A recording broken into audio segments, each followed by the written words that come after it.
Hi everyone. Thank you so much for finding us on your favorite podcast app and or YouTube. My name is Joe Lee with Faith Wilson, Christie's International Real Estate. And my name is Jeff Chan, also licensed with Faith Wilson, Christie's International Real Estate. And starting from today, we're also known as the Mike for Vancouver Real Estate.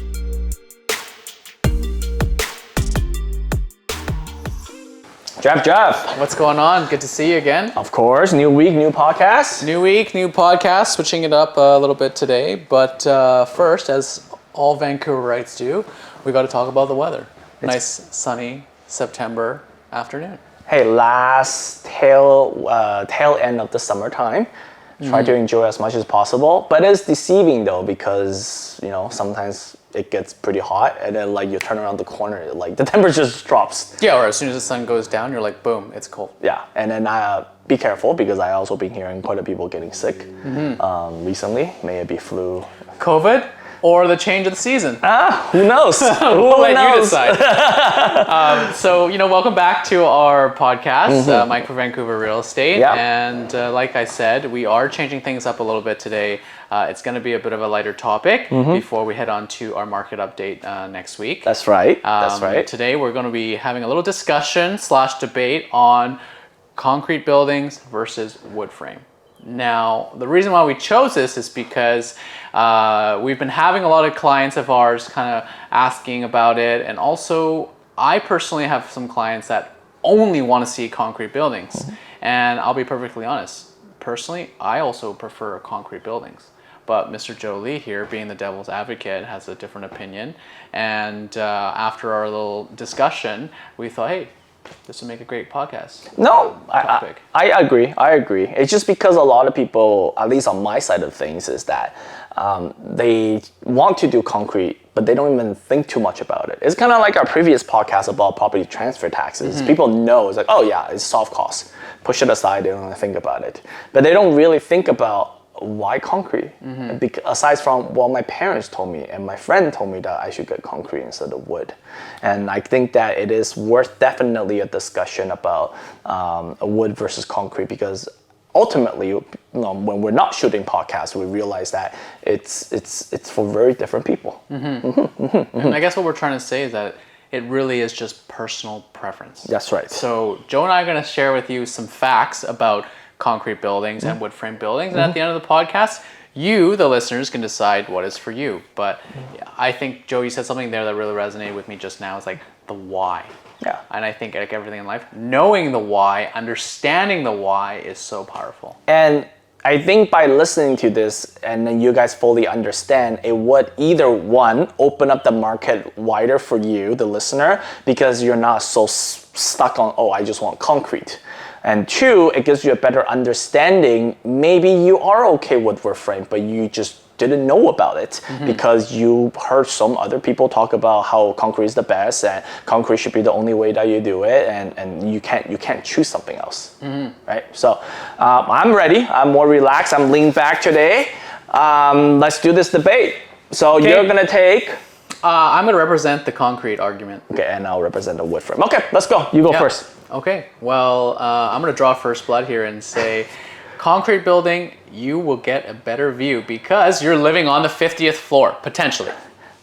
Okay, you're starting pretty hard. Okay, yes, I agree. And there's nothing that really a wood frame building can do to compete against that. Because unless you have a special permit in BC, the highest for wood frame that you could build is 6 stories. 6-story view will never be as good as 26th floor view, which will never be as good as a 56th floor view. Right? However, this is what I would say, is that I'm not saying that buying a wood frame building just generally don't have any views. That's so incorrect. In fact, when I used to sell wood frame buildings, a lot of people would buy a specific product because it has a view. I'm air quoting the view right now because that view isn't what you're thinking in the back of your mind right now. When people are looking for wood frame buildings, they understand that because of the height limitation, their view in terms of the best that they can get is not the city, it's not the mall, it's not the public transportation, is the greeneries, it's the courtyard, it's the trees. If you get to see a forest or see a school, like that is a view. Like, how can we say that that's not a view? Back then, when we're selling single detached houses, anything that looks at the park, we call that a view. So why would this be a little bit different? In fact, study has said that if you look at more greenery on a daily basis, it's better for your emotional health and it's better for your eyes. Like, it actually is better for your eyes in terms of eyesight and stuff like that. So that you can't say that that's not a view. And on top of that, personally, this is a personal statement I'm making right now, is that I feel like this is a more peaceful view. Don't get me wrong, I love looking in downtown Vancouver. I love looking back into Metrotown. I love looking at Brentwood. But there's something about this, the greeneries that we're surrounding ourselves with, it's a more relaxing environment. And that's why people, when they go on vacation, like, you know, not everybody, when they go on vacation, they go to New York City. Sometimes they want to go as isolated as they can. And they go to Maui. Right? Because it's just, you see more greenery, see more nature, it's just more relaxed. Fair. I mean, like, you and I personally talked about going on a retreat and maybe we'll just have no cell phones and, you know, kind of do our business planning there. I acknowledge the fact that view, in air quotes, is subjective. Yes. So I will rephrase my statement saying that you get a much higher view than in a concrete building potentially than a wood frame building. Correct. Yeah, Correct. because I personally, you know, I love seeing, okay, Vancouver skyline, North Shore mountains, but I also do really like being in a type of environment where we are now. We're surrounded by trees, different types of trees. There's bamboo, there's lily pads. This is also very tranquil, peaceful, and quiet. That's right. That's right. Okay, well, how about this? Accessibility. Living in a concrete building, generally I find I'm way closer to public transportation, meaning I don't need a car, I could get by with just a bike, I'm close to shopping, I'm close to office spaces. Look at Marine Gateway, you know, I have a WeWork office like a couple steps just down the elevator. Absolutely. And just so you know, before I make my comment, is that this is purposely designed this way. I always like to say Greater Vancouver city design is very simple. It's literally peak and valleys based on where the SkyTrain is going to be. The SkyTrain station is going to be. What I really means is that as you are closer towards a specific station, let's say for Metrotown Station, Vancouver City Center Station, generally the density for those are higher. It's called best use for land. Because that's where you're going to have the most people walking around, going to work, getting off the SkyTrain. You want to have more people living around that area. And because you obviously want to maybe provide some retail shops downstairs to kind of sustain the economy of that specific neighborhood, so people don't have to drive to the next city just to, I don't know, get my passport renewed or something like that. Right? So because of that, you obviously create a bunch of more accessibility for anybody that lives in there, right? Wood frames, because like you said, peaks and valleys, right? So wood frames, you're already off the peak, you're kind of a little bit further out. Maybe you're a 15-minute walk, maybe you're a 25-minute walk to a SkyTrain station. So I get it, what you're talking about accessibility. However, my argument to what that is that with people, generally comes with noise, crime, and I guess just overall like instability, right? Because you don't know, just all these people walking around all the time, right? Or safety, I guess I should say safety. However, in a wood frame building, especially in a wood frame complex, a lot of people, they actually do know each other. Because maybe it's because the wood frame building only has like 60 neighbors instead of 300 neighbors or 200 neighbors. Another thing is that generally when you walk to a wood frame complex, like nobody's just walking there for fun. Like, oh, I'm just walking, I'm not from the neighborhood, but I'm just walking here. Like that will create a suspicion for the neighborhoods around it, hence better safety, because then, hey, I don't know you, why are you walking around here? It's like 11:30 p.m. Right? Whereas if you live in, for example, downtown city core, if someone walks in front of your condo at like 1 a.m., well, I'd probably just I'm not going to bat an eyelash because they could be the one of 2,000 residents that live in the 5 towers around me. Exactly. And it obviously comes with noise. Third thing, for wood frame buildings, especially past a certain time, you just don't really have a lot of sound. And for some people, they value that a lot. Maybe they work early in the morning. Maybe they like to wake up at 4 a.m. to go to the gym. They need that peace and quiet. Right? So that's another thing that some people might value that more than, being close to the gym, being close to the mall, being close to the retail. Because for their work, maybe they're like us, they're agents, they're driving anyways. Yeah. So being close to that really doesn't overvalue the fact that I get to have my peace and quiet. Okay, fine. I acknowledge the fact about, safety concern, because we've all been in a stratified building where we see postings about like, hey, don't leave your parcels here, don't leave the door open, make sure the parking gate is closed. But on the topic of noise, I think you might know where I'm going here. I'm sure we've all seen those TikToks and Instagram videos about the horrible upstairs neighbor that this is how I wake up first thing in the morning as an upstairs neighbor. What do you have to say about that? I like how we were talking about outside noises, but now you're talking about inside noises and noises within the building. So in a concrete building, what I'm saying is that, there's better soundproofing in a concrete building where you kind of avoid situations like that. I could be loud and walk around and stomp around and, my downstairs neighbor won't be mad about it. Fine, I'll give you that. But before that though, I need to let people know, and a lot of people actually don't understand this, is that for newer wood frame buildings, majority of them actually, a lot of developers acknowledge this particular downfall for wood frames, I guess. So what they're been doing is that they do put a little bit of concrete in between every single floor. So next time, if you go to a new wood frame building, you could try this. I do this all the time, and sometimes it freaks out the other agent because they think that I'm trying to I'm trying to break something. Is that I do a quick jump. I just jump, and then I don't land on my toe. I land on my heel. It's we call that the hard landing. Yeah. And if you can see that, there's no vibration or very, very little vibration, that means that you do, within that building that you just visited, you do have a bit of concrete in between the floors. And if you guys do that test and your foot goes through the floor, number one, you should run. Right? Say sorry before you run, as a very Canadian some manner. liability issues. And number two, it probably means you shouldn't buy that. Yeah, unit. probably. Okay. But run first. Just joking. No. And however, I guess I'll make it very upfront right now is that that's not the perfect solution, because we're still having people complain saying that, hey, I can hear my upstairs neighbor, this is a new building, what the heck is going on? And unfortunately, that is just, unless another technology comes around, which I wouldn't be surprised because everybody's been talking about it. If you're a developer that can completely eliminate this issue, oh my God, you're gonna be treated like the king. But however, during this meantime, there isn't a better solution with the technology that we've been offered. So when we do have clients that talks a little bit about this issue, and however they still feel like wood frame is more suitable for them due to other reasons we might talk about, I just tell them that, okay, well, if that's the case, then why don't we buy a penthouse?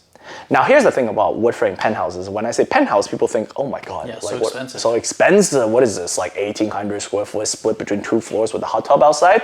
No, wood frame penthouses are just exactly the same as the unit downstairs. The only biggest difference is they might have a vaulted ceiling. But in terms of how many, there's not going to be 2 in the wood frame. Generally, wood frame buildings, they have I don't know, I think as much as 23 penthouses. Yeah, and it makes me think about that listing we had in East Van just a couple months ago. The penthouse level that we were listing, we had 7 units. That's right. And there was only 34 units in total. Yeah. And every neighbor knew each other. Exactly. So there is a possible solution for this. And when I was personally living in a wood frame penthouse, all I heard in the morning was the birds that's literally walking on the roof. And that was very calming and very peaceful for me. It actually made me go back to sleep a lot sooner than obviously someone's trying to stomp super hard upstairs. So for sure, that's something that you could consider.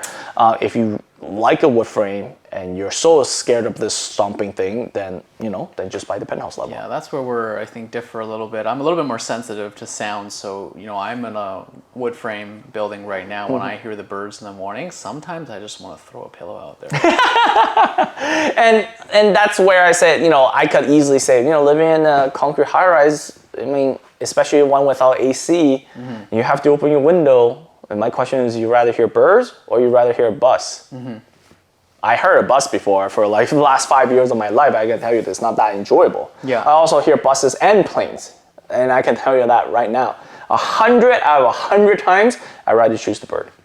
Well, hey, I hear airplanes right now where I live. And since you brought up air conditioning, let's talk about amenities. Okay. And when I'm in a condo, generally I will have air conditioning in a concrete building, and not all wood frames. I don't really know of many or any wood frame buildings that come default with AC.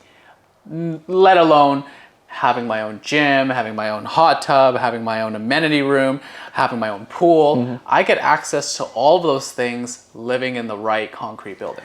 Correct. So what I'm going to say is I'm going to break what you just said into two. I'm going to talk about the amenities and I'm going to talk about the finishings.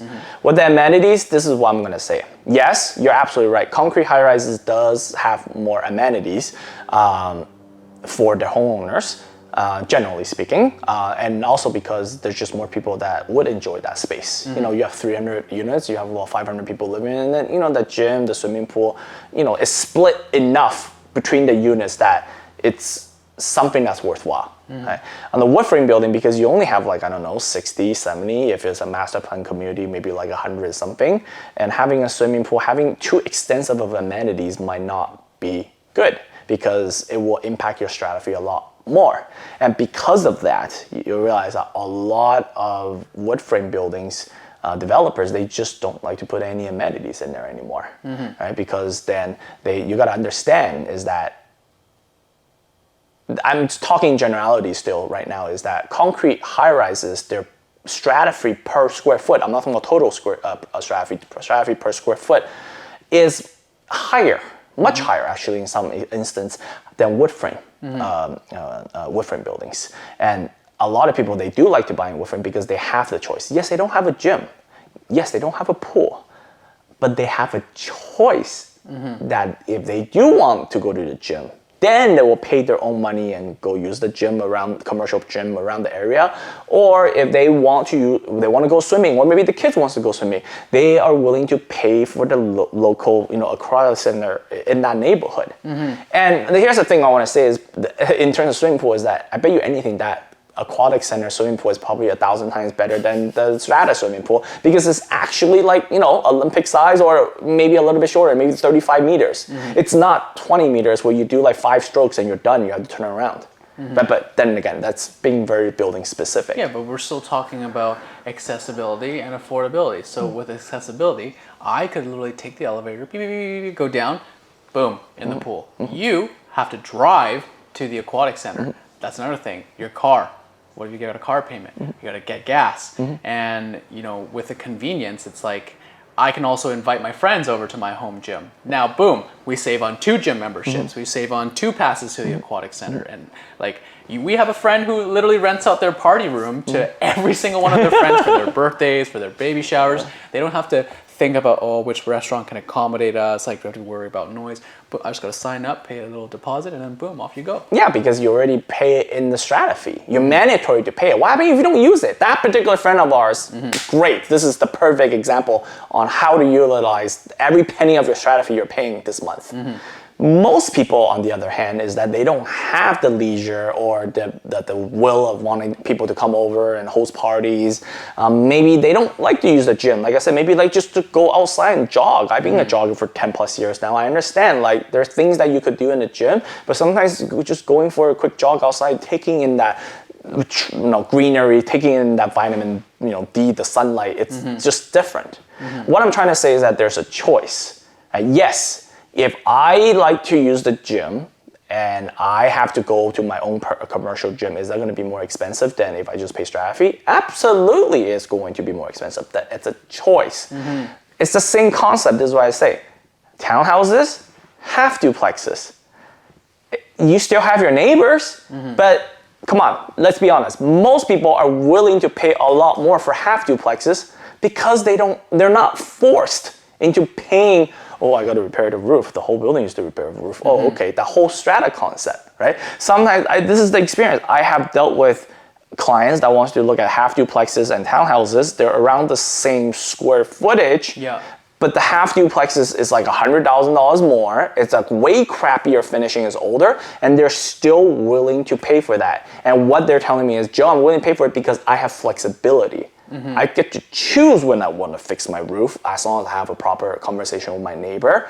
I don't have to be responsible of fixing something maybe that's 3 units down, right? If my half duplex neighbor broke a hole in the wall, then that's his responsibility. Yeah, or if like your window's perfectly operational, but like, you know, 6 doors down, someone else's window's broken. Okay, I admit that. Yeah. Being in a stratified property where there are 2 phases where I live, these townhouse complexes. I think there's probably maybe 100 units in total. The Strata's literally got me by the excuse my language. Like, I can't really make my own decisions. So I can see the appeal of like paying extra for a duplex where you only have to deal with one neighbor. But you know, the safety and security thing that you mentioned earlier, I also acknowledge that because there's a new tenant. I saw the listing on Facebook, and B, I saw an unfamiliar face in my Strata complex, and immediately I could tell that that person was new there, and I went to go talk to them, and lo and behold, he says, "Oh, I just moved in last week." Yeah. Exactly, right? So now I'm going to talk a little bit about the second point you said, which is the AC and the interior finishings. You're right. Concrete high-rises generally do have better finishings than wood frame low rises. I mean, the reason is probably because it's more central. Concrete is obviously a lot higher in terms of just construction costs alone on pouring the concrete. I'm not even talking about the interior finishings and stuff like that. So in order for developers to be able to charge you that premium prices, they have to go a little bit more high end. However, they also want to be considerate because they don't want the overall price to be too high. So guess what happens? They use very high-end finishings, but ended up building smaller. Your 2-bedroom, a new 2-bedroom in some of these hottest areas is now under 700 square feet. What my point is that for wood frame buildings, that's not the main concern. If I get to drop my finishing down a little bit by not giving you that AC, by not giving you the melee, but I can give you, for the same price, I can give you, say, 830 square feet, or in fact, how about something better, 890 square feet, right? Wouldn't that be attractive at that point? Because they say, okay, I don't have AC. Well, for that additional 100 square foot, you can go to Best Buy, buy those portable air conditionings that you can literally sit in the living room because you actually have the size for it now. Yeah, that's true. And the extra square footage, you can definitely accommodate that. And this kind of makes me think that, you know, in the real estate developing world, that's not the only industry that it does that. It makes me think about cars. You know, you might get a Kia, Mazda 3, fully loaded, air conditioning, GPS, backup camera, whatever, for a certain price point. But you buy a new Tesla right now, it doesn't even come with a charger. Exactly. So, and here's another thing in terms of finishings. And we talked about this before the podcast started. What is the difference, truly, because we're not professionals and we're not professional chefs, what is truly the difference between a Miele fridge and a Samsung fridge for regular average Joes like ourselves? One starts with an M and one starts with an S. Does it keep my food cold? And the price tag. Yeah, and the price tag. That's about it. Yeah. Okay, let's say that you change out all my Samsungs and you, I don't know, let's say you decide to give me Whirlpool or Samsung, for example. Samsung is probably easier because they just make everything. And you get to charge me $20,000 less. Yeah, okay, sign me up. Just charge me $20,000 less. I'll take that. Because I don't know the difference. Unless you're like our friend who's a professional chef, then they're like, well, maybe, you know, even this gas stove is not good enough because I want the commercial style gas stove. And that's what I'm trying to say. What is more important? Is it the beautiful finishing or is it the actual size of the home that you're gonna get? Yeah, I mean, I personally don't care, gas stove or electric stove, it's like the same. I mean, for finishings, like for floor finishings, carpet, hardwood, tile, laminate, vinyl, it doesn't really make a difference to me. No, as long for me is I have allergy issues. So as long as it's not carpet, I'm good. Vinyl, hardwood, laminate. I mean, yeah, I can see that. Obviously, some looks better than the other, but is that gonna be my final judgment on whether or not I want to buy this home? Probably not. As long as it's not carpet, I'm good. And that's what I'm trying to say. Yeah, you are getting all these beautiful finishings, but you're paying for it. But remember, I always tell people, cosmetically is the cheapest things that we can change. Size and location, even if you're super rich, you can't even change that sometimes. Fair, okay? That leaves me a little bit speechless, but okay, what if we put our investor hat on? Okay. And I'm looking at a concrete building. Knowing the fact that the city plans for it to be more densely populated, they're more open to approving, you know, having SkyTrain, more amenities, local shops, the convenience. Like, wouldn't more people gravitate towards renting in those areas? So as an investor, I'd have no problem renting those areas. And the future appreciation value, look at Brentwood, okay? Look at when they have amazing Brentwood. They built the rec room in there. How many people flock over from other cities just to go to the rec room for a cool date night? It just brings a lot more people to the area. So in the future, the lift in value would be that much higher. I absolutely agree. And I think this is the main reason why a lot of people, when they're talking about, oh, should my kids buy wood or concrete, they automatically gravitate towards concrete. because I always say every real estate purchases has a little bit of financial investment component in it. That's why a lot of people, they're just like, oh, I want to get the best return for my investment, aka this particular purchase of real estate. Well, I want to buy something that gives me the most. And generally that's concrete, because I can't compete against that because of what we said. Where are the concrete high-rises located? In the center of the city with a lot more amenities, with more concrete high-rises coming into that area will only create more convenience and more shops. But you brought a good point. If today you're doing investment and all you're thinking about is money, money, money, money, money, fine, you got me. However, if you guys are thinking about living in it, I'm just gonna say this. You already said it's more attractive to investors. Okay, as a homeowner, you buy into that. Guess who your neighbors are?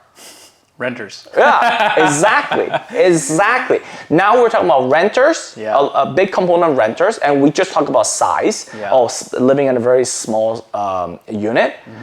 And we both agree that 99.99% of the time that tenants just don't care about the home as much as end users. And tenants and investors, they absolutely do not go to the strata meetings. So you're 100% right. And sorry to interrupt you there. Like, when we walk into an open house, we immediately know when it's tenant occupied or owner occupied. And, strata meetings, God, those frustrate me sometimes because when I go to an AGM and I know, okay, for us, it's predominantly owner occupied. But I can see that if it was mostly tenanted and rented out, nobody would show up. It would just take that much longer to get a 3/4 vote to pass something when it's important. Exactly. And then on top of that, it's harder to get anything done. And this is why I said, I've been to buildings where there's 300 homes, and then when the AGM come, 25 people showed up. So then your opinion about what you want to repair, what you want to fix within that building is very skewed to the handful or two handfuls of people that actually showed up. So they get to do like almost whatever the heck they want. And sometimes it might not be in the best benefit of the strata. But most of the time it's in the best benefit of the strata, but then all these investors, they just go, no, I don't want to pay for this. Because investors will only show up when you start to tell them to pay more money. 100%. And that's why you get into situations where there's buildings where it's like 15, 16 years and there's no depreciation report because they just don't want to spend the $8,000 to $10,000 getting it drafted. But they don't understand that ultimately this is going to impact your sales a lot more, because the next buyer, you come in, it's like, whoa, your last depreciation was like done in 2016. How is that acceptable? I don't know what's happening in between here. Right? So whereas a wood frame building, first of all, when you're initially buying it, I can already let you know the owner occupied percentage is much higher. So you're living in an area where there's more homeowners. It's a community where actually people give a crap, excuse my language, about what's happening and stuff like that. And that's the reason why you'll see that a lot of wood frame buildings, for the same equivalent amount of years, it feels like the wood frame building is actually taken care of a little bit better in a certain way. And so that's something for you to consider. As an investor, I have nothing else better to say. You do what you need to get the best return for your money. However, as a homeowner, you should really consider this fact about, okay, do I want to be living with, I don't know, like 50% of the building being renters? Right? Or do I actually want to live in a community where I actually feel like I'm part of a community that I'm going to say hi to my neighbor Sarah for the next 10 years and not the next 4 months? That's fair. And I mean, even from an investor standpoint, investing in a wood frame building is not necessarily a bad thing. Like, look at the UBC area. There's a ton of wood frame buildings over there. There's a ton of investors that are over there because it generates great rental income. And for the space that you talked about, when you're giving tenants a bigger space at a discounted price, they're probably more likely to stay. So you have a good long-term tenant as opposed to someone who's just going to jump from one place to the other because they're trying to find the best bang for their buck. So I also acknowledge that. And I think after this discussion, our listeners would probably agree that for every pro, there is also a pro from the other side. It's not necessarily a con. And it really depends on the individual, what they value and what they care about and what's most important to them. Correct. And that's where as a homeowner, and this is a place that you want to buy in the future, understanding what's most important to you, it's very, very important, because ultimately, like I said, if you like that peace and quiet and you actually get yourself into a concrete building and the bus, SkyTrain is all there, trust me, you're going to want to get out of there as quickly as possible. And for us, like, as real estate advisors, our goal is we try to place our client in a place where they will be happy. And they will be happy not just for now, but also for the foreseeable future. Well, that's why we have that 10-step buying process. We go through talking about your non-negotiables, because we want our clients to start thinking about, okay, what's the best fit for them? And, why don't we quickly summarize like both our points? Sure. Just to help our listeners put it all together. Yeah. And, just collectively shorten it a little bit. Sure. Go ahead. You go first. Concrete. I think that concrete buildings are suitable for buyers who value the convenience, being close to public transportation, shopping, offices. They like the new. They like the amenities. They like having air conditioning. They like potential resale value. Yeah. What about you? Yeah. And I think wood frame will be great for you if you're the kind of person that values quiet, you value a sense of community, you value the sense of safety, and you just don't like so many people around your neighborhood.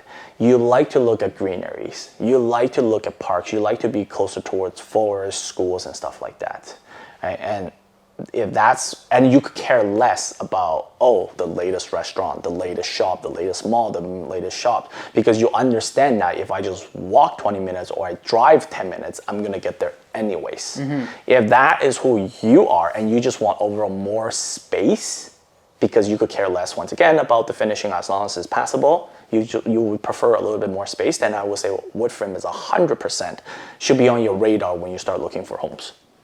Okay. Yeah. Well, now that you guys are armed with the knowledge about wood frame buildings versus concrete buildings, make sure you guys view both. Next time you guys are on a buyer's tour, consider these things. Take a look, make an assessment. If you have any questions, please let us know. We'd love to share with you our personal experience and opinions firsthand. And leave us a comment. We want to know, what do you like? Do you like a wood frame? Do you like concrete building? Why? Do you feel like you agree with our points, you disagree with our points? We'd love to hear from you. By now, you guys should know that my name is Jeff. And my name is Joe. We are the Mike for Vancouver Real Estate. Please, leave us a like, subscribe. Comment, help us with the algorithm, as I always say. And then we look forward to see you guys next week with a more serious topic, which will be market update. Awesome. Awesome. Thanks, Joe. Thanks, guys. See you guys later.